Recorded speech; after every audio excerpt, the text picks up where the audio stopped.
Hi, everyone, and welcome to the Transgender Show. I am your host, Emily. I am so excited to be here with you tonight, kicking off season 6. It has been a minute.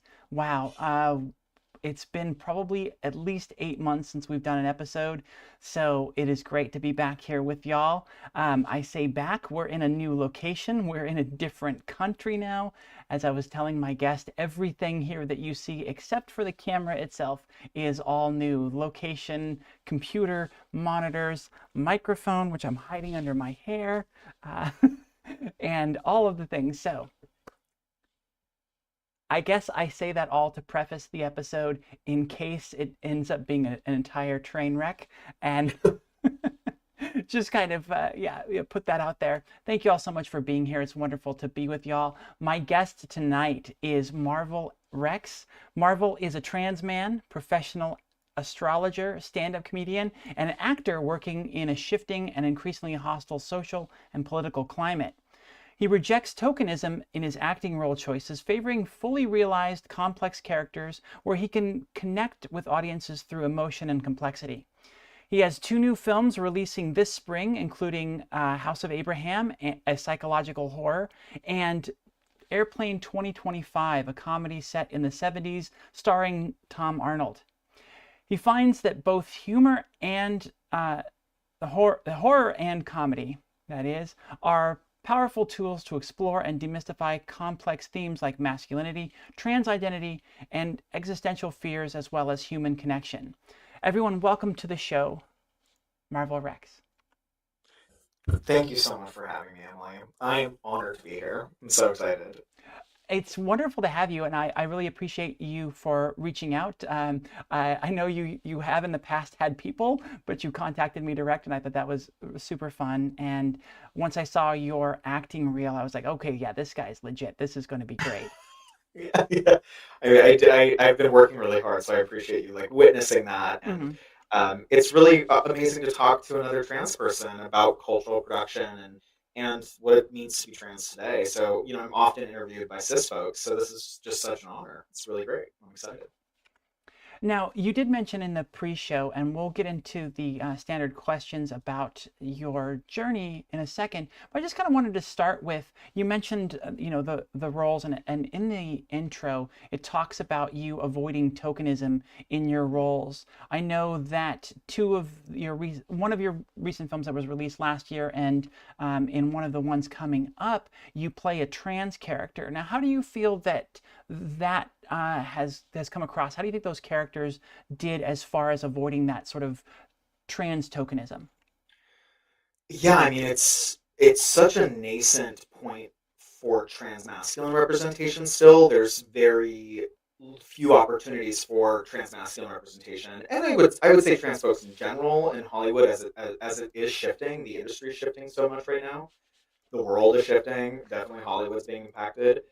So with the few choices that are available for trans masculine people, a lot of them are written by cis folks, not all of them, but a lot of them are written by cis folks who maybe are well-meaning, I think most of the time, but where these characters are kind of two-dimensional and there's an idea about what this is, about what the existential experience is that's not the experience. It's this like, you know, it's when any sort of observer talks about a minority group, right? There's always this disconnect because they're not living it. So when I first started, actually, I booked my first role in 2020, ironically, and we shot the film in January, February, picture wrapped, and then the pandemic happened. So it was a crazy whirlwind for me where I was like, Hollywood! And then it was like, you know? But that first role was written by a trans man, and I shot it in San Francisco with him. I booked my first audition. It was really wild, but set me up for a lot of rejection after that. And that was not a tokenized role because it was written by a trans man. So I was like, this is amazing. I just want to be on set playing these characters that are pretty dimensional. Then between 2022 and 2023, I was given a lot of auditions where it was trans masculine characters that were not me. Like I look like Jason Bateman. Like I've been on hormones since 2012. Like I just am not. Um, I was not Hollywood's idea of what trans masculinity looked like.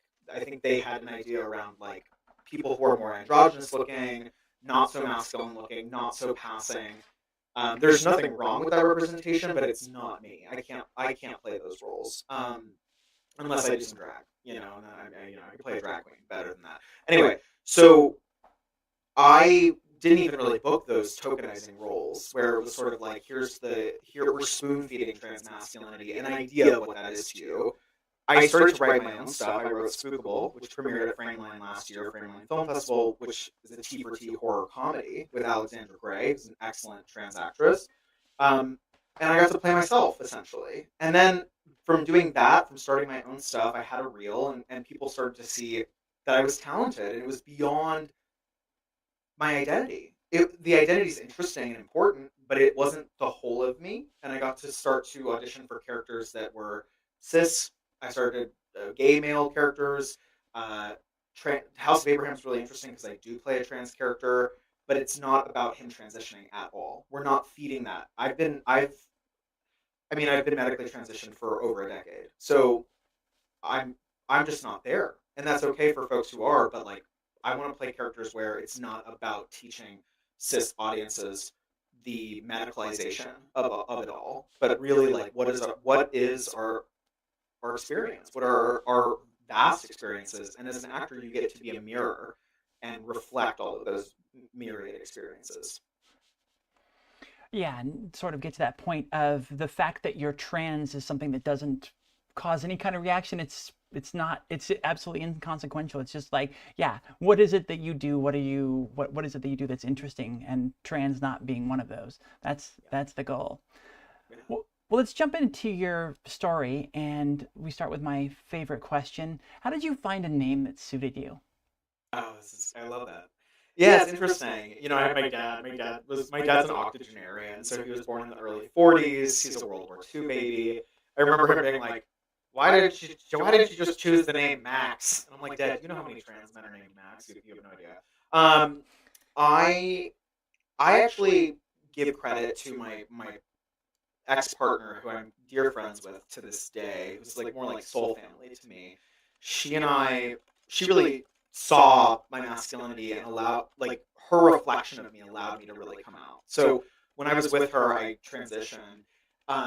And when we were talking about names, I'd always had a childhood sort of male alter ego.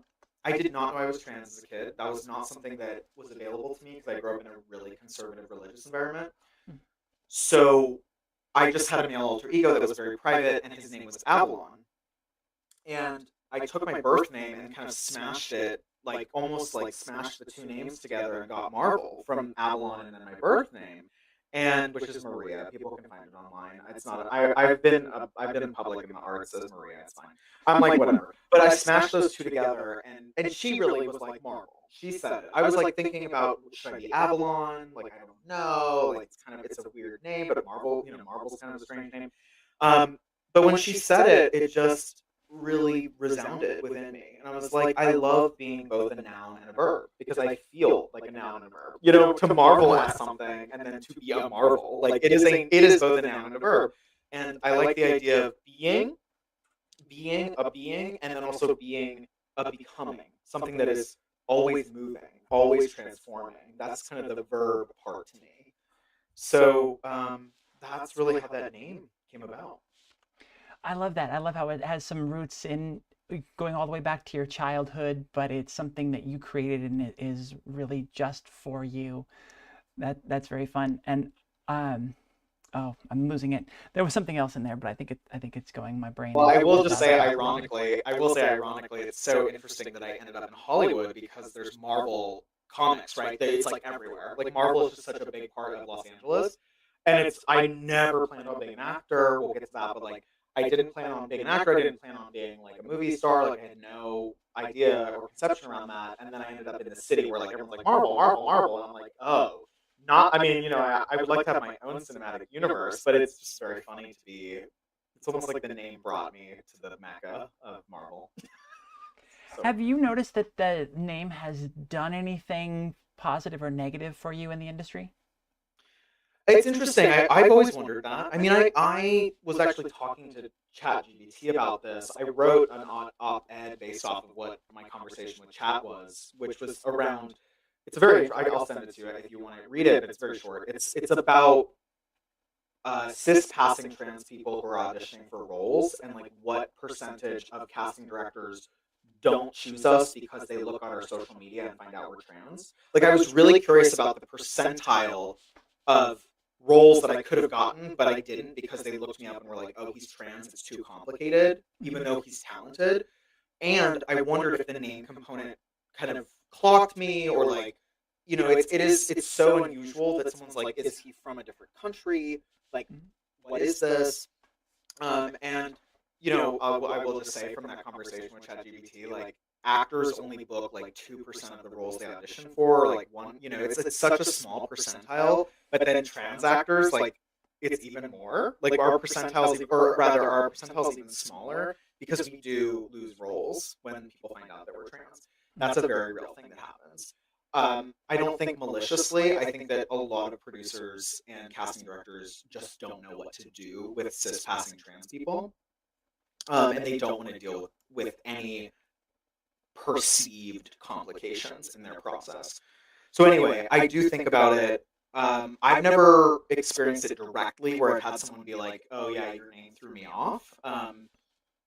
Yeah, I think, in Hollywood, I think of Lady Gaga, I think of Pink. There's a precedent for people choosing crazy names and people getting right on board and loving it. So I don't feel like an outlier, but I do know that the trans piece is a complicated part of that when it comes to casting, for sure. But it sounds like that would be a complicated piece of it, the puzzle, regardless of your name. So I think probably leaning towards having a unique name just makes you more memorable, makes it easier for people to remember you and for you to come up in conversation again. Yes, totally. And I think that the name Marval Rex, like, I chose it as kind of an art name. Like, I really wanted to be an art star. I had no interest in Hollywood. I thought actors were like dumb and buffoons, which I do not believe anymore. But my highfalutin like art persona thought Hollywood was very superficial, which parts of it are. But yeah, I thought I was like, Marval A Rex is like an art moniker, and then it became Marval Rex for Hollywood, and it really stands out. You're absolutely right; it totally stands out. Yeah. You mentioned not having any understanding of the fact that you were trans.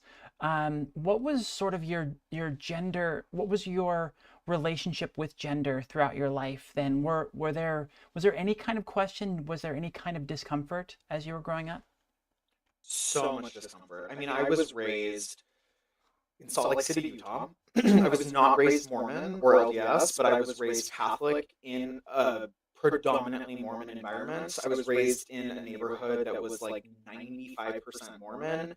It was traumatizing for so many layers. There were so many layers to the like, why do I feel different? Right? There was like, we were different than the majority of the religion. Like, I wasn't allowed to play with Mormon kids in my neighborhood. I didn't understand why I wasn't. And then I knew I was different. I was very androgynous. I always was super, super androgynous, like a tomboy, I guess. But I was madly in love with girls, and it was like harrowing. Like, from a young age, I just thought women were just like the most beautiful thing on the planet. It was very hard to hide my desire, even as a little kid. Like, I just like fell in love with other kids my age. And so yeah, it was the 90s. I didn't have any conception. I was so sheltered. I didn't have any conception that like trans people existed. The only thing that I knew about in high school was that there were transvestites, which to me, this was like me in the 90s in Salt Lake City. To me, they were British women. It's so specific. They were British men who dressed up as women for a fetish. Like, that was my only conception of like gender, gender expansion. Otherwise, I didn't think that like assigned female at birth people could be anything other than women. I also, a lot of trans people reflect this to me. I didn't see myself in the future. When people were like, "Who are you going to be when you grow up?" I was like, I can't see anything. It was like blank, except for one weird it's not a memory because it's not, well, it happened recently, which is strange, but I had a sort of future reflection, I call it. It was sort of a fantasy that I had where I had this since I was a little kid. I had this beautiful image of me as an adult man with like stubble, look the way I look now, on the river Seine in Paris. This is so specific, it's very real, with a blonde woman and a brunette woman sitting at a coffee shop on the Seine. And that, I grew up going to Europe because of my family. I'm half European. So that's that. And I just remember being like, that's a weird kind of fantasy to hold on to. I don't know what that's about. And then recently I actually went to Paris last year during the Olympics and like had that exact thing happen where I was with two different women. One was blonde, one was brunette. So it's like very strange how life happens. I was kind of gagging. But that was the only thing. That was the only thing where I was like, maybe that's something. But again, I was so closeted and so repressed because there was no trans representation. The closest I got was the L word, and that's kind of rough trans representation. So, yeah. Yeah, I remember a lot of that same stuff in the 90s. It was a really difficult presentation of what it was to be uh, trans then. And you're right, it was transvestites. It was, I don't even remember the terms transgender or transsexual.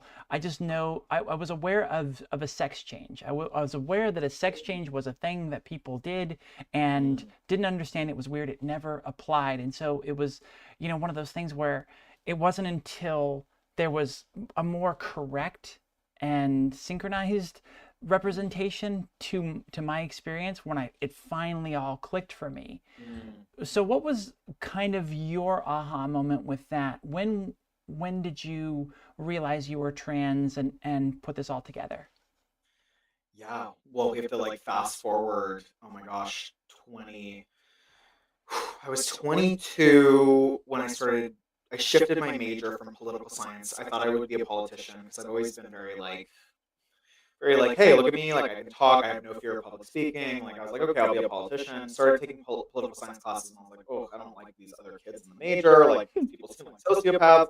Um, and I was very sensitive, and I started to take art classes and critical race, gender, and sexuality classes, which is like the precursor. This is way before woke culture and DEI. Like I was taking this women's studies like as it changed its name to critical race theory. So like that all happened. This was 2012, 2013. Um, and I started to take these classes, and I met a trans man. Um, he looked more like Chaz Bono when Chaz first transitioned, so like did not look like me. Like I just couldn't. It's not the same body. Like I didn't really reflect. But it was the first trans masculine person I'd met. Very sweet guy. Um, but I was so repressed and so scared that I remember telling my girlfriend at the time, like, I'm not one of those people. I literally said that. And I will name that because I'm like, I was so scared. But that summer, really, it was so summer of 2012, the person I was with, her love for me and her affirmation of my masculinity broke something inside of me in a beautiful way. Like she said to me at one point, we were on psychedelics, so maybe that's part of it. I've talked to the Wachowskis about this, like Lily and Lon. It's like psychedelics can open you up. Um, we were on psychedelics. She was like, I see the man in you, and he's beautiful. That's basically paraphrasing. And I was really open, and I just was like, wow, that's kind of weird. And then it took still like a month or two. She left one day on a yoga retreat. We're living in Northern California, like a bunch of hippies. Um, she left on a yoga retreat.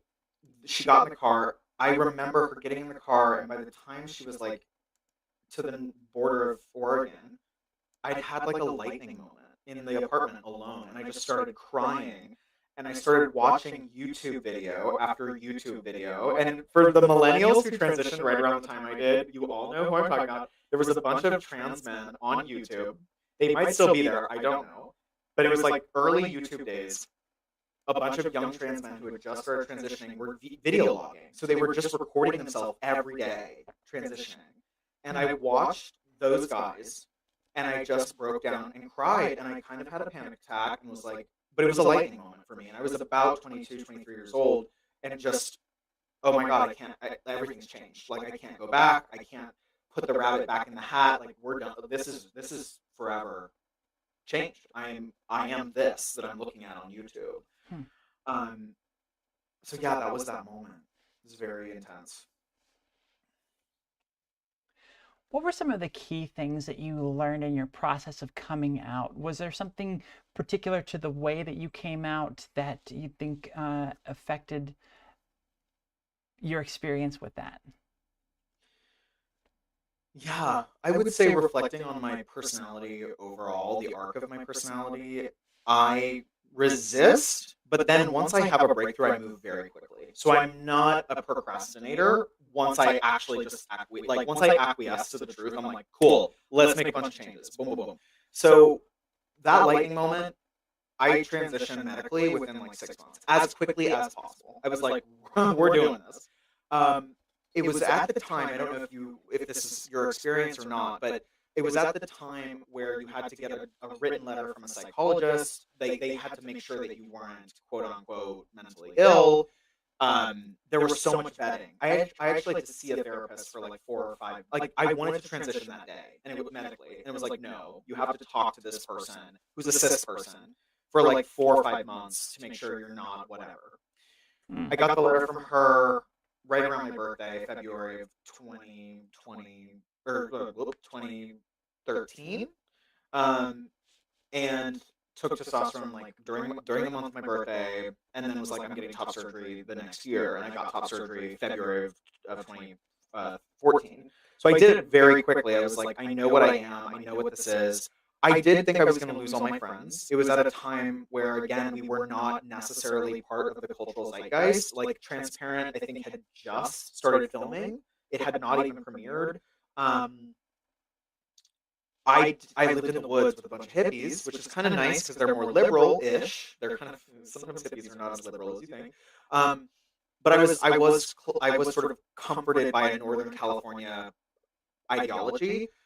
But I did think people were going to be like, you're a freak. Because I didn't know that many trans people. And I was just like, oh, I'm going to be isolated. But I still showed up to school. I still like finished. I went to Humboldt, Cal Poly. I finished up. I was like, I'm going to do this. I dressed like a dude. I was already dressing like a dude, but I started to look like a dude. And I passed within 6 months, which is a very, I will say, for some folks listening, might sound really fun. For some people, they're like, great, 6 months passing sounds like a breeze. The speed of which I started passing was very psychologically dizzying because you get perceived and treated totally different kind of overnight. And I didn't know what it was going to be like to go from being like a 22, 23-year-old genderqueer. I identified as genderqueer, like a genderqueer dyke, I suppose, to being perceived as like a 16-year-old boy. And that was so crazy. It's just like really weird. Again, though, I was living in a rural, not rural, well, like semi-rural place in Northern California. So, in a university town where people are more academic and more curious rather than like judgmental. Yeah. Was there anybody in your life through the coming out process or afterwards that supported you in a way that you weren't expecting? Well, my dad, who's again octogenarian, born in the early 40s, has seen a lot of American history. I kind of expected him to be a little bit like, what is this? And he had a very emotional understanding of my process. And he was like, he didn't have the words for it, but he definitely was like, oh, I knew that you were my first son, energetically.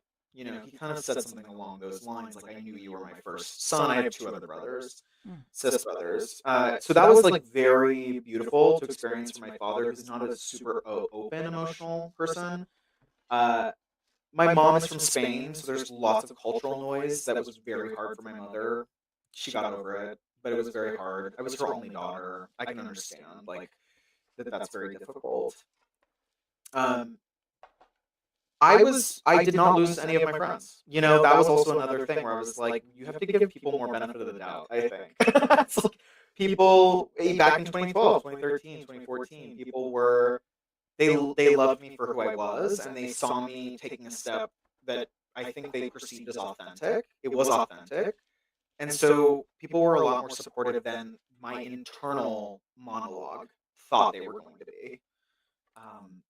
And generally, I will say, even in 2025, with all the crazy stuff that's happening right now in the US, when I just show up as myself, and I'm working on a lot of Hollywood sets where people don't necessarily know I'm trans, and they find out through social media while I'm on set. People are very, very kind, at least in Los Angeles and New York, like very kind, and very just not making a big deal out of it. So, yeah.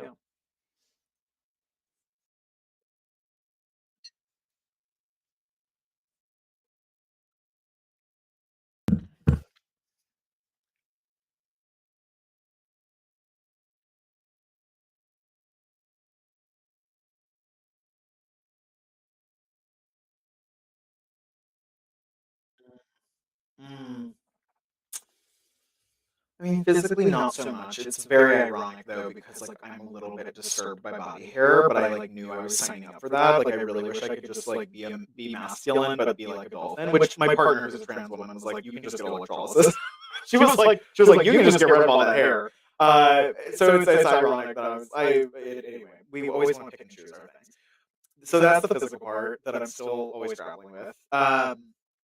Emotionally, it was much harder because at least the way that I conceptualize it, I had 23 or 24 years of like repressed emotions around my identity and a lot of repressed anger and grief, because really underneath the anger was grief for me. Grief of not being able to be a boy during high school, having crushes on like the cheerleaders and feeling so confused. I had so many like queer interactions in high school where I would kind of freeze up with girls who were like attracted to me. They perceived me as a girl, and I did not perceive myself as a girl, but I didn't have the language for it. So I had a lot of repressed anger and grief around not being able to like have those experiences of feeling like connected and not freezing up and feeling like I could be myself in romantic relationships specifically. Even in my early 20s, I had that experience where I would chase after girls, but I didn't really want to be treated like another girl. I never really identified as a lesbian. It was still, every time I hang around a group of lesbians, I love them, but I'm like, I am not one of you guys. Like, so anyway, that emotional process got kind of opened up and broken open, kind of like Pandora's box, when I started transitioning medically. Actually, like I had a doctor who said to me, "I think it's a really smart idea if you exercise, and what I learned about that. So it was weird. He said that. I was like, okay, maybe it's the testosterone. Like you're trying to get that kind of aggression out. But then I realized, like, somatically, it's good to have physical processes where you can process emotions that are coming up. And now I'm like very much an athlete. I mean, I'm an actor, so we kind of have to take care of our bodies in a different way than some other professions. But I do process a lot of my emotions and a lot of my anger and my grief through athletics. That's a way that I do that. And they've done studies on trans men, actually. They've done studies on trans men who weightlift, and it is a way to process trauma. So, yeah, that's been part of my journey, certainly. That's wonderful. I love that tip. So at the beginning of that, I was trying to figure out something with an audio issue. I had myself muted, so you heard me, but the audience didn't, and it didn't get recorded. So if you'll just permit me a little production thing here, I'm just going to ask the question again. Don't answer. It's just for my part of it. Oh, great, great. What was the question? There we go. What was the hardest part of your transition, either physically or emotionally? And then there's your answer. Cool, cool, cool. All right, thank you. How have your goals shifted as you've moved along your journey? Had things that you set out to do early on kind of dropped in priority? Yeah, wow. I mean, being trans and being a cultural producer, so like I understand myself as a cultural producer. I produce culture. Like I make things. I'm an artist. I'm an actor. Being trans and being a cultural producer, to me, is like being on a tightrope while making the tightrope. Like it is such a strange dance because no one has carved this path. And even when I reached out to certain elders like Chaz Bono, Buck Angel, they have their own lives, and there are only a few people, and everyone's asking them the same questions, and they get overwhelmed, and there's not necessarily like a roadmap. So because there's not a roadmap, I have had to pivot a lot and quickly. I still am doing that. Even like as we're doing this interview, I'm like really deeply in a moment of having to move day by day with a lot of intention around the decisions I'm making in terms of Hollywood and things like that. Whether to disclose I'm trans or not. So, like, there are some really weird positions that I'm in and navigating because there is no roadmap. I'm building it. I'm not the only one, but I'm building my version of it, and hopefully it helps people behind me kind of navigate as elders have done for me. I did set out to be an art star, and the reason that I was so fixated on the art world was that the art world is so weird and so academic, and you can really create a persona in the art world that is provocative and over the top. Like I was doing crazy performance art and weird sculptures, weird paintings, and I really thought this is where I can be super weird and be myself. The irony of that is that I came to Hollywood, which is a place of like illusions and fake things. Like LA is like the perfect simulacrum. And yet I realized that the hyper provocative performance artist was sort of a veil that I was hiding behind. And it was reactionary. And I found myself in LA in a much more authentic way, ironically. So when I came here, I met my partner very quickly, and she was like, "Have you considered acting for the screen?" And I was like, "I don't know, Hollywood. I'm an artist." And I did, and on set and in film, I really had to be way more grounded. And by being grounded as an actor, I started to have to ground into myself and understand, who am I? I have a teacher, I have an acting coach who has a trans son, and actually she's from Salt Lake City, Utah too, so like cosmic, very cosmic that she's my coach.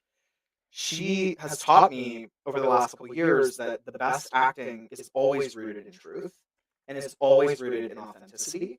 And that has been my greatest journey over the last couple of years, is coming home to myself so that I can perform all these different kinds of characters. And I would not be able to play all these crazy, I play some really out of control, especially cis male characters, that I couldn't do if I wasn't grounded in myself. And confident in myself. So ironically, I sort of found a more authentic version of myself in LA and in Hollywood. That's a really sweet irony. I love that. I love the fact that LA taught you that you were being too inauthentic and showed you how to be authentic. That's very backwards and beautiful. Yeah, it's wild. I also love, you saying you doing the weird and wonderful art. That was the moment for me when I was in an art class in high school. I was seeing, because I've always been talented at drawing, and I was considering, maybe fine art is where I'm gonna go. And I looked at the people that were like really good in my classes, and I'm just like, I am not weird enough to be a fine artist, to be successful at it. Like I'm just too. My art style is just too normal. And so yeah, that was always the narrative in my head, was that I am not weird enough to be a fine artist, because yeah, you need to be wild and push boundaries and all of that, and that is just not the way my art is. So luckily I found graphic design and went in a different direction. Great, amazing. So yeah, go ahead. No, you're good. You're good. So I like to say on like a deep and ethereal level, what has gender exploration meant for you? I love that. I love deep, and I mean, I'm sort of a self-identified occultist, because obviously the astrology piece, but I also do all sorts of divinatory practices. So I like deep and ethereal questions because I kind of live there. I feel so grateful to have been born as a person who's had to go on a very a very deep gender journey. I've had to face that in this lifetime. Not everybody does. I feel really grateful for this process because I feel like it's liberated my understanding of identity, identities plural, and how we can be many things at once, and that it's okay to be contradictory. It's okay to be messy in identity. Not everything fits neatly into a box. Sometimes boxes can be great, but sometimes boxes can also make us get overwhelmed by anger and grief. And the trans journey for me has been one around allowing things to change, things to die, things to be reborn. I think I was talking to Susan Stryker about this, who's an amazing trans historian and academic, and Susan was talking about how trans people in general are sort of the like death doulas of our culture, and by that she meant like we are so intimate with loss and longing. And Jack Halberstam talks about that too, who's a trans man academic, about the fact that we have to lose an identity to go towards the one that feels more authentic to us, and that is a death in and of itself. It's an ego death. And I've had to go through so many ego deaths at this point in my life, coming out as queer as a young kid, coming out as bisexual at one point, which, wasn't, I don't know. It was like me trying to figure it out. Then coming out as trans, um, coming out as an actor, like coming out as a full-time artist. There's been so many moments where I've had to own something and then lose maybe or yeah, feel the loss of somebody else's expectation of me. And that's been very liberating to be like, I'm gonna fail in other people's eyes. Like, they will perceive me as failing, but actually failure, and Jack Halberstam talks about this, failure is so liberating to be like, oh, I didn't do gender right the first time. Or like, I didn't do gender according to society. Okay, I failed. What's up next? And Jack writes about that. It's like, I get to go wherever I want to go now because I've inherently failed according to society. Whether society's right or not, it doesn't matter. I've quote unquote failed. So I get to choose my own adventure. And there is something so amazingly refreshing about facing that adventure and realizing like the sky's the limit. And as an actor, I think it makes me like a secret weapon because I'm not afraid to become anything. I'm just like, give me the role, I'll do it. Like I will find a way into that character because I've had to die so many times spiritually. You mentioned once the aha moment happened, once you realized you were trans, you dove right in and got through a lot of things quickly, and then you fully medically transitioned a few years ago. How far along are you on your process of the sort of full self-actualization? Mm. Well, I think of Eileen Miles. Eileen Miles has a quote where she's like, "I'm always on gender vacation." I love that quote from Eileen Miles. I I'm like, especially as an actor, because I feel like a chameleon. Like I love the David Bowie like chameleon comedian caricature. I I like to play with my self actualization process. Like I actually enjoy the flux of it all. I would say that on a deep spiritual level, I'm always working to fortify like my values. Like that's very real, and that I would like to maintain more of a constancy. But in terms of how I'm showing up in the world, I'm really open to reinvention all the time. Um, I feel very comfortable in my body and my skin, which has been such a victory. And I actually have felt very comfortable since about 2020. Like I've had 5 solid years of feeling very comfortable in my body. And so I think from that space, I can act pretty consistently. But, it's always a work in progress. I'm always on vacation. Like, by that, I just mean like I'm always journeying into deeper levels of self knowing. For me, the biggest piece I'll just speak to directly is what does it look like to become a good role model as a man, like perceived as a man. I don't know if I identify as a man with a capital M, but I am perceived as one all day, every day. And what is it like to show up as a different form of masculinity that's more healed, more integrated, more compassionate, more loving, more consistent? So that's really my goal. And I would say that I think it's gonna be a lifetime for me to really understand what that is. There's not that many great role models. Men are struggling right now. I love you guys, but you're struggling. And so I'm part of my mission is to self-actualize as a man that is leading a vanguard for a different kind of masculinity, one that's much more loving.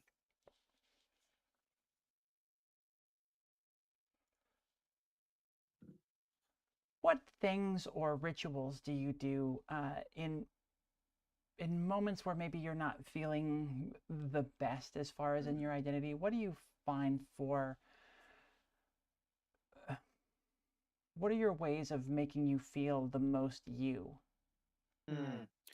I I have a few rituals. I have a lot of spiritual rituals. I mean, I go on long walks and I talk to myself, which is something that Carl Jung did. Um, that's very helpful. I also am very auditory, so it's I need to process by hearing. So that's why I like to speak out loud so I can hear myself. That's not everybody's process. I do pull the I Ching. So the I Ching is the Chinese Book of Changes. It's an ancient sage oracle, essentially, that the Chinese have used for thousands of years. And I love the I Ching because when I'm in a conundrum, I will pull a hexagram or like consult the oracle, and anyone can do that. It's very easy to consult the I Ching. You can do it online, quite literally. And then I pull tarot cards. So that's another one. Tarot has been a way to root myself in the moment and psychologically process what's going on. So those are some like quick and easy things that, well, not easy, but they're things that are immediate to me. Um, I also go to the spa. I have a really strong relationship with a Korean spa here in Los Angeles that's like very affordable. You can spend as long as you want in there, and I just like let myself, sweat it all out. And that's what I do in between shooting films. Like I have a detox protocol because I at this point I know that I have an emotional drop off when I'm done with the project. Like I have an emotional dip, and so I just do things to sort of bolster myself or recover and heal after a project.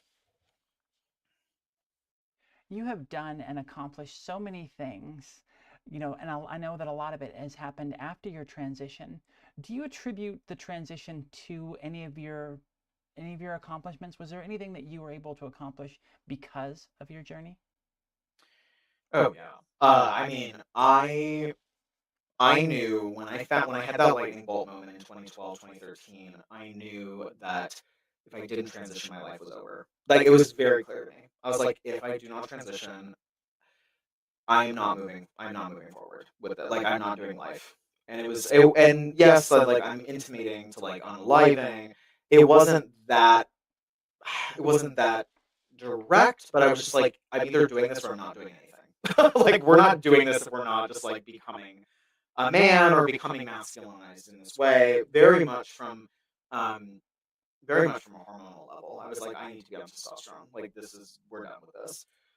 And I have reasons for that. Like I have hormonal diagnoses, so the testosterone has been very helpful with that. Um, and I would say that, yeah, I can't actually imagine my life without having made that decision in 2012, 2013. So none of the career stuff, and I really didn't start to deeply express myself until after I transitioned. So that's where the artistry really came out. I've had moments of knowing that like I have to make a decision, otherwise the art's not going to work. I just recently did a one-man show called Rexodus, which is a story about my family and my journey, and I had a very strong intuition that if I didn't do that show, I wasn't going to be able to continue as an actor. And I know that sounds so strange, but I had that feeling. And then once I did the show, I've been booked since that show. I have been on set nonstop, which most people in Hollywood are not working right now. But I have been on set nonstop since I finished that show. And I'm not saying that I'm a fucking magician. I'm just saying I have these intuitions and I listen to them. One of them was you have to transition. The other one was you have to make the show, otherwise you're not going to be able to work in Hollywood. So I just have these threshold moments that I'm very sensitive to, and I just follow my gut. I just trust myself in those moments. I'm like, okay, we have to do this. It's going to be hard. It's going to suck. Both of those things were hard and sucked aspects of them, although they've been very much gifts in the long term. But I just knew I had to do them. What is your favorite thing that you've learned along your journey, either about yourself or the world around you? Mm. Wow. Life is short. It happens fast, and the more you can, it's so corny, but it's like the more you can be present in the moment, the more magic you'll see. And I think of actually Andy Warhol, who just, and one, I think one of Andy's brilliances is that he was just aware that the present moment had so much magic, and he saw that in ordinary soup cans. He saw that in all these objects that people took for granted, and I try to cultivate that magic every day. I don't always do it successfully. There's some days where I'm like really caught up in my ego, but I do, even when I'm like walking to a callback or getting ready to hop on a Zoom with you, like I try to just like be present with the sensory experience. I try to be present with my cat and give him some pets and be like, I love you, and like my partner. Those little corny things are what actually make up the like membrane of our life. And so it's really easy to get caught up in your phone, in social media, in what other people think about you, in your head. I'm really becoming more enthralled by the magic. And acting does reinforce that. Like, acting helps you be really present. And so I just feel really grateful to be in an occupation where I'm cultivating presence as part of my job. Well, it's beautiful that you found this career that you had no interest in, and yet it sounds like it has been very transformational for you. Yeah. I know. I feel like my life has been like just me getting on a river. Getting on like a little like slab of wood, and I'm just like, okay, all right. Oh, I'm in Los Angeles now. That's interesting. So yeah, it's been a journey, but really fulfilling to release and surrender to that. What key advice do you have to pass on to young or closeted trans folks out there? Mm. Everybody's on their own timeline. I would really say that. I think sometimes people feel pressured to emulate somebody, and I do think everyone's on their own timeline, and to honor that. Um, People will surprise you in your life in terms of their response to you taking a big leap. I think humans in general are very impressed when they see somebody doing something that's like horrifically scary and brave. Like saying, like coming out as trans. I think most people in your proximity, like in your close proximity, will be like, wow, even if they don't understand, like, wow, that's a huge leap. And they honor and respect the bravery that's required. That was my experience for sure. And I would say, on a very simplistic level, what find what gets you up in the morning. If you don't have a deep connection to your own desire, where you're like, I don't know what I want, then desire your desire. And it's very meta, but it works, which is just, I want to know what excites me. I want to know what my passions are. Because if you follow your passions, they will lead to so much magic, even if you don't understand them in the moment. So, like, I didn't understand why I wanted to be an actor. I remember crying in my car in Los Angeles in 2019, being like, this is the dumbest thing. Like, why am I doing this? This is so stupid. And I was crying. I was like, I don't know what I'm doing. I'm leaving my art career behind.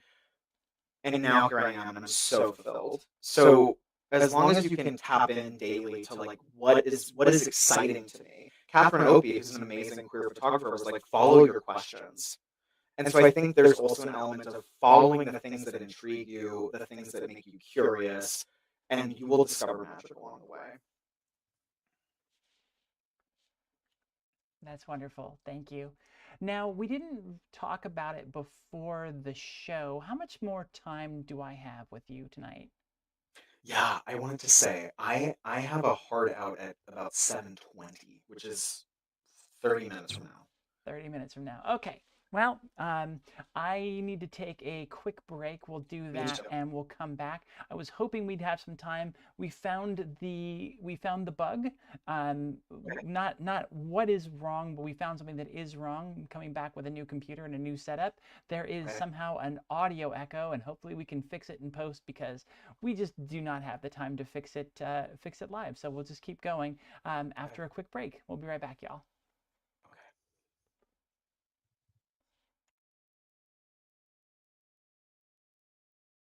What advice do you have to pass on to young or closeted trans people out there? And this is probably cliche to death, but I have to say that you have to do what's right for you at a time that's right for you. No one else can make that decision for you. And no one else can push you into something that you're not ready for. You can't live your life to make everyone else happy all the time. Because if you try and do that, you're going to fail. You're never going to make everyone happy. I think getting a support network and at least telling a few close friends is huge. It's so huge, because those feelings of being alone and not being seen be really devastating. Having the support of a couple of really close friends or family members or whoever you trust is just absolutely huge. Just find anybody to talk to that you can about this. If you feel like you're trans or you might be trans, or just find somebody you can confide in. Having a group of friends, no matter how small, or somebody that can back you up and lift you up during it will mean the world. Because at first, everybody is scared. The more you go out, the more you build your confidence in yourself, the less it'll affect you. Everybody feels it and will continue to feel it. And it's just whether or not you let it overtake you and control you, or you let it go past. Almost every relationship has grown deeper as a result of sharing this deeper part of myself. So I think there's something to finding your community to get to expand with and reinforce, but I think it then amplifies into almost every other relationship you can have. I think that there's a struggle to transition the right way. Everyone's going to transition on a different timeline, in different order of operations, and as long as it happens how they want it to happen, that's a valid transition. And not transition is valid. I do struggle with this. I should follow my own advice. Don't focus on like regretting things, like not ever, like not starting early enough or anything like that, because then you'll just go through a loop and just constantly think about it, and it's not something you can change. Great seeing Baby Rosa. That is from, God, that's from what, 4 or 5 years ago? Rosa was first season, so yeah, that was a while ago. I wanted to jump back in. My guest is not ready yet, but I wanted to ask everybody, and I need to find another chat window here. When I talk, is there an audio echo, or is it just the guest?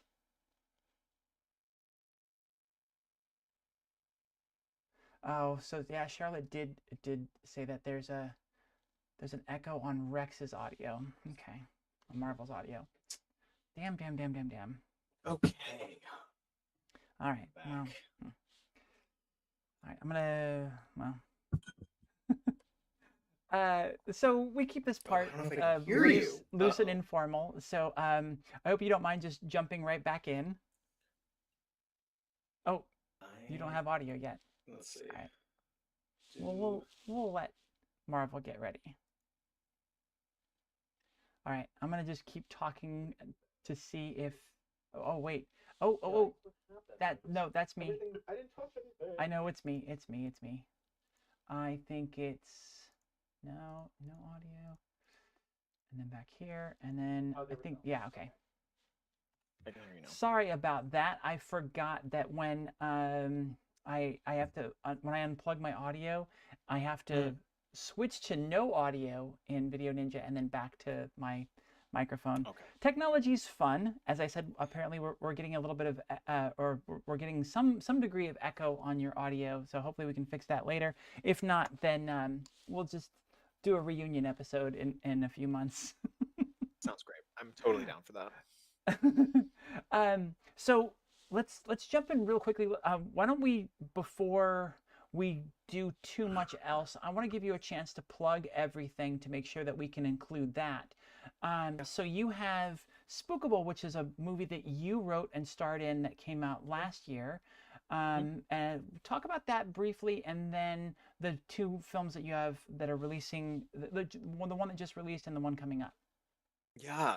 So Spookable is a short film that's a proof of concept for a TV series and a feature film. It's a T4T So trans for trans woman, trans man love story that takes place in like a very weird monster creature of the week cinematic universe.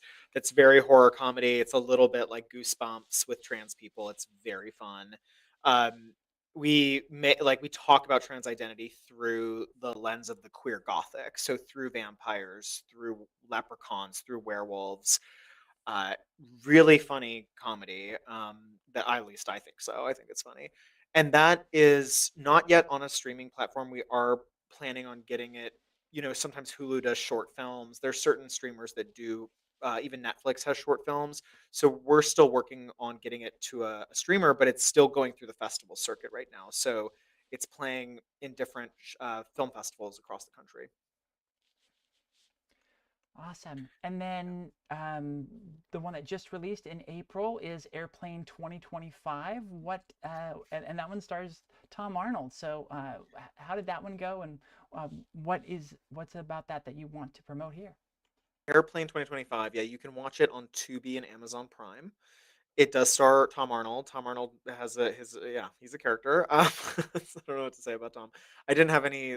I only had one scene with Tom. The cast is amazing. It is a spoof movie like Austin Powers. It's a spoof movie of Airplane, the original Airplane. Some people are like, this shouldn't have been remade, but I'm like, it's a spoof movie. It's not really a remake. I really love Airplane 2025 because I play a cis character. I play like a heartthrob tennis player stoner who like hits on every woman that walks on the screen. Very fun for a trans man to be cast in that role. So I love it. I mean, I had a lot of fun. Would I say it's like Oscar worthy? No, it's a spoof movie. Like it's very much for those people who are stoners, you're gonna love it. For people who are not stoners, if you need like a lighthearted, fun watch, it's great. Um, so it's a very fun movie. I would say overall, I like raunchy comedies, so I got to really lean into my comedy chops for that. Mm-hmm. Yeah. And you mentioned that you played a stoner character in that. What more was there to the character? Was the character trans or cis? Cis guy, cis tennis player. Yeah, like a kind of a like Dennis Rodman, like very much has the like. I mean, he's a basketball player, but still has the like aura of like I'm an all important athlete. Like people are gonna love me. I'm very charismatic and confident because I'm this major star in athletics. So yeah, cis character. I booked him off of a tape. I actually sent in tapes for all of the male characters, and I booked the tennis player. And I would say that like I generally have strong sex appeal when I want to, so they just booked me off of that. Like they wanted somebody with strong sex appeal, which I can certainly like play on screen and I'm very comfortable with. Partially because I come from this weird performance art background where like I just let my stuff hang out. Like I just did whatever I wanted, so that translates to that in some ways.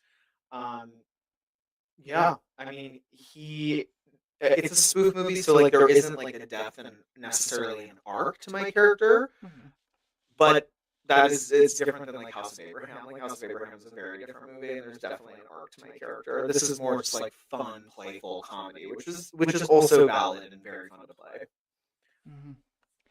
Yeah. The follow-up question I have for this is, where did the specific outfit for the red carpet come from? You, if I'm not mistaken, wore a cutoff shirt that said dildo on it. Yes. Oh my God. I just like, well, again, like I always feel like my life is very magical and serendipitous. Like I was in my partner's, one of her dear friends is Greek. And so he invited us to Greece, and like we had a very, local kind of affordable Greek vacation in 2023. And we were in like a remote island in Greece, and we went to a grocery store, and this girl was wearing this tank like jersey that said dildo on it, and this woman, like, and I was like, where did you get? I have my performance art practice has a lot to do with dildos, so that's just TLDR. We don't have time to explain that, but like I have worked with a lot of like sex toys and appendages in my performance art practice, and I saw that, and my partner was like, "Oh my God, Marvel dildo," and I was like, "Oh my God!" And so I went up to her, and she didn't speak like great English, but she was like, "There's a tattoo shop in Athens called Dildo Tattoo, and it's run by a bunch of like straight cis men." It's hilarious, but it's like very European. They don't think it's weird. They don't think it's like gay. They're just like, yeah, like dildo tattoo. So you can go if you're in Athens.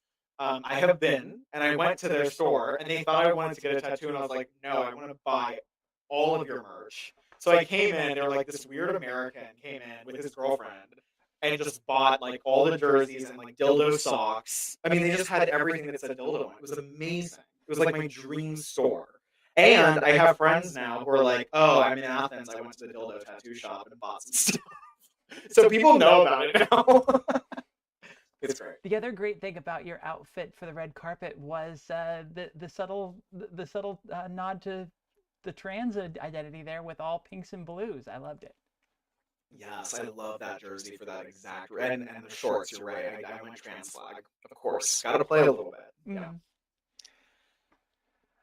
And then tell us a little bit about House of Abraham in your reel.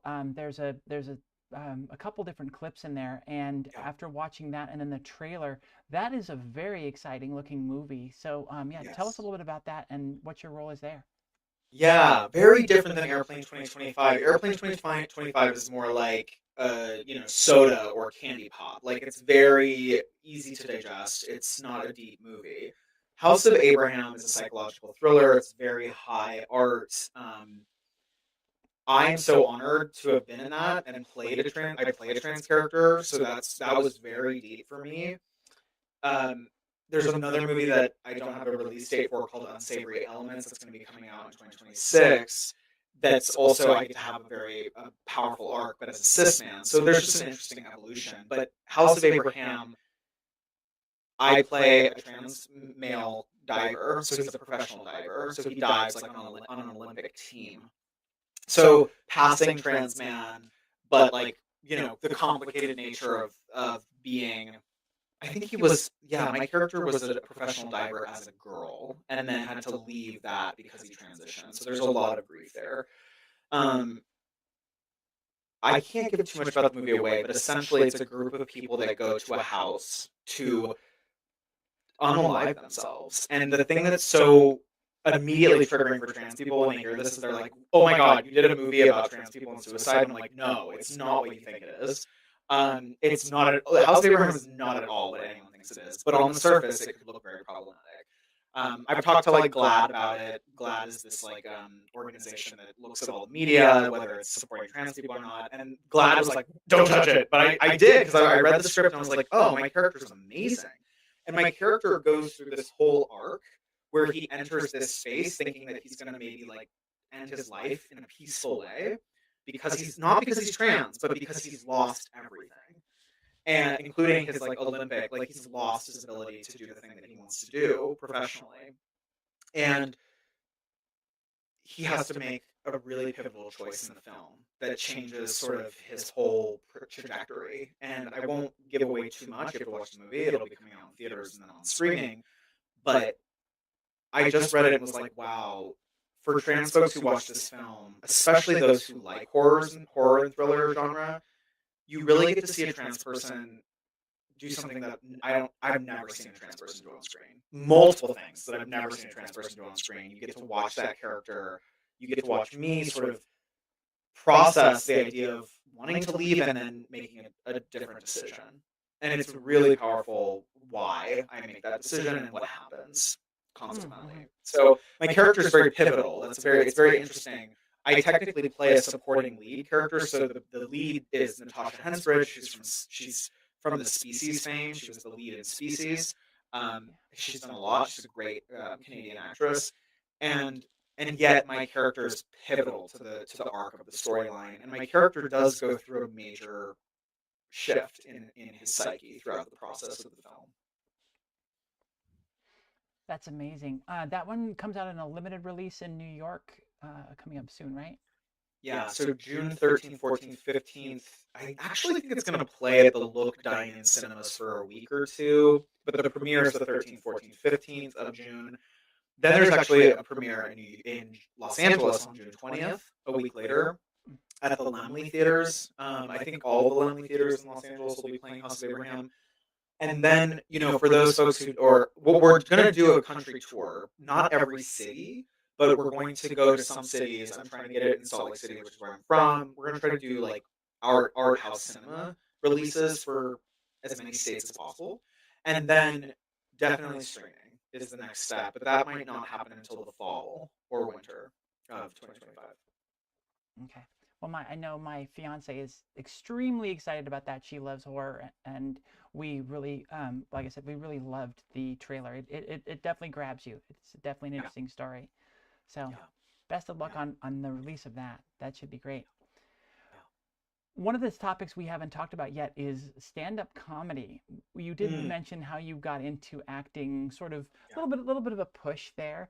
How did stand-up comedy come about? Yeah, I have to give credit where credit's due to Joey Soloway. Joey Soloway is the showrunner and creator of Transparent, Amazon original series about a woman who transitions, played by Jeffrey Tambor. We know that story probably. So Joey and I are friends, and we basically consider ourselves family. And Joey and I were doing a live show in LA that was not allowed to be recorded. It was called Gnarly Hose.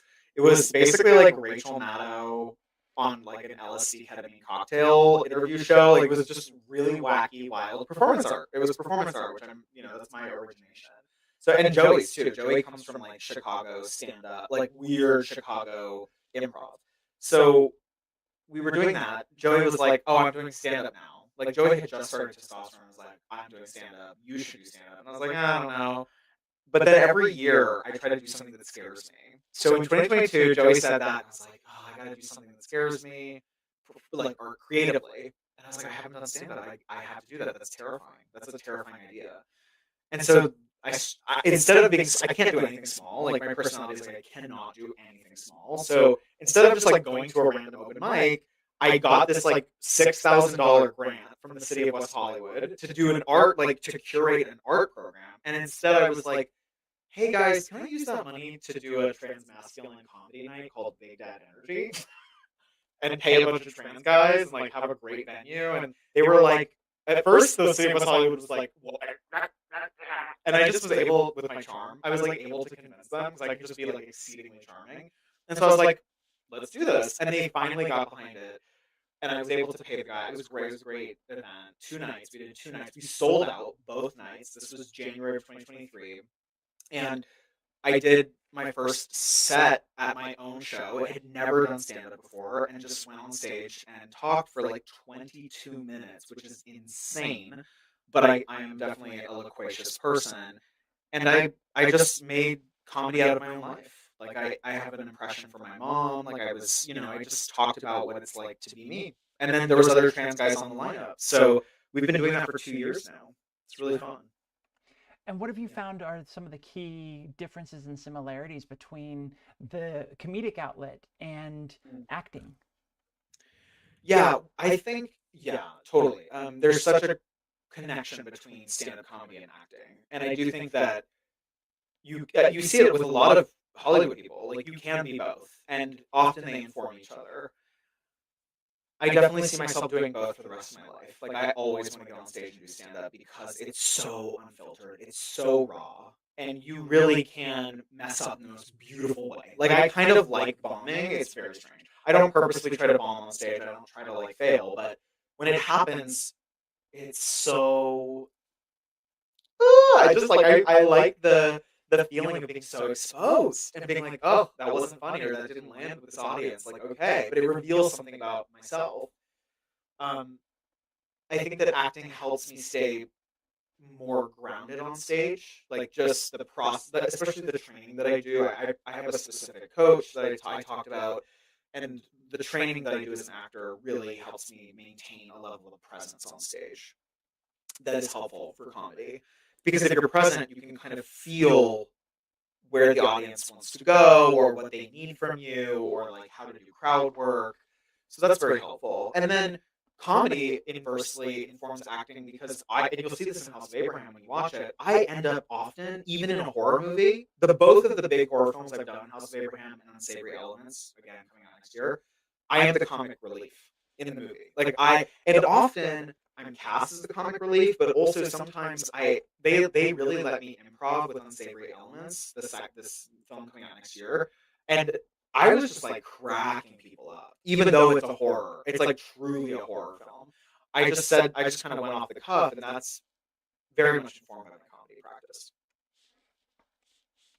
I would also think, you talked a lot about how, acting taught you to be authentic, sort of pushed you into being authentic, and that's how you perform well in that craft. And I think that that's a very similar thing in stand-up comedy. You have to show up authentically to really resonate and to have everything land, right? Yeah, people can tell on stage if you're trying to hide yourself or if you're guarded, and they'll feel uncomfortable. An audience will laugh. I think some of the most successful comedians, in my opinion, are very revealing and are just letting their messy crap hang out. They're just like, yeah, that's crazy, And I often make fun of myself, not in a way that's self-deprecating necessarily, but I admit my messiness and I make it a joke and I allow people to laugh at it because often they relate to it. That's the beauty of comedy is people are like, oh yeah, I relate to that. Not in the same way, but I see where you're going, And we have a super chat from Charlotte who asks a question. So this will be our last one of the night. What piece of literature would you love to put your stamp on, whether just to produce, star, or direct as a passion project? Oh, I have the answer. Oh my God, I'm so glad you asked this. There's a tie. Oh, God, that's so hard. So I'll just say the first one that came to my head, but that's really hard because I have two that are very, very near and dear to my heart. I would really like to make a biopic on Reed Erickson. Reed Erickson is a trans man who helped found the One Archives in Los Angeles, which is, I think, the biggest LGBTQ archive in the world. Reed Erickson is like a very unknown figure in history, but he comes from an aristocratic family. He's a trans man. He had a pet jaguar at one point. He had a compound in Mexico, I think, or South America, where he did a bunch of ketamine. Like, he is such an eccentric, but he was also a philanthropist and like a bad boy trans guy.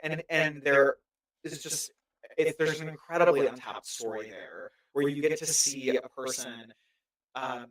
He was just so unique, and he has a diary, the Diary of Reed Erickson, where he was a player and like a playboy and had all these women, and like I don't even know if he was medically transitioned, but he just was this, to me, such an enigmatic character. Susan Stryker put me on to Reed Erickson, and I just like fell in love with his story, and I don't think I can play Reed, although I would love to. I don't quite, he's blonde and blue-eyed and very Irish looking, and I'm not Irish looking, but I would love to see his life come on the screen, because I think that it would also, I think it would be really cool for people to see that like trans people have always been there. They've always been behind the scenes, making things happen. They've been preserving culture, preserving history. They've been in the upper echelons of society. They've always been there. So Reed's story is very interesting to me, and he's such a wild card, and I love it. He's like part of that weird Beat generation, but of course nobody talked about him because he was trans. Mm-hmm. I think maybe it's just because of how it resonates with you and how excited you are about it, but I am very disappointed to hear you say that you don't think you would play that role, because it sounds like it'd be perfect. And forgive me for saying this might hit wrong, but it seems like it's got like a Tiger King sort of moment to it, like that level of not as like Tiger King. Yeah, I guess the unhinged part of it is very Tiger King. What I got from Reed's diary is that he was like eccentric but very sensitive, whereas Tiger King, and I'm friends with John Cameron Mitchell, who played Tiger King in the show that just happened, the like biopic show, and like that was unhinged, like and I loved it, but like very reactive and explosive. Tiger King's very explosive, whereas Reed, I think, was feminine and like very maternal in his own way, but just totally eccentric. But yeah, I appreciate you saying I would love to play him. We'll see what happens. Yeah, why not? Actors are actors. That's why you do it. Like you play roles that are outside of like what people would normally think of you as. You put it in some contacts, a little bit of hair bleach, and you're there. Exactly. Blue. I wore blue contacts in the last film I just shot, so we can make that eyes blue. It happens. Marval Rex, thank you so much for coming on the show and sharing your story with everybody. It was wonderful having you here. Thank you for having me. I loved this conversation. I appreciate all your questions so much. I learned a lot too on the ride. Awesome. Well, thank you. All right. Well, I know you have a hard out, so we'll just say goodbye, and hopefully we'll talk to you again very soon. Yes, and let me know if we need to re-record or any of that. I'm here for the journey again. Yeah, I'm gonna go watch everything tomorrow, and I'll let you know. But thank you. That really means a lot to me that you're willing to do that, and we'll see. Have a good night. Yes, you too. Take care. Bye-bye. And that's it. Thank you so much for coming and joining us, everybody. I'm sorry about the audio issue. Like I said, it's a new setup, but a new microphone. Everything about this is new except for the camera. So, and the camera, the camera's tried and true, doing great. But I will watch everything tomorrow and see how things look, and we'll see what we can do. If nothing else, for next week's show, we'll fix everything. I'm sorry. I don't know off the top of my head who my guest is for next week. But stay tuned to probably the Instagram for an announcement of that, and we'll get that promo out in a couple days. And yeah, we'll every Tuesday night, same time, 6 p.m. Pacific, 9 Eastern. We'll be back here for more episodes of the Transgender Show Season 6. Thank you all so much for being here and being patient with us. Love you. Bye, y'all.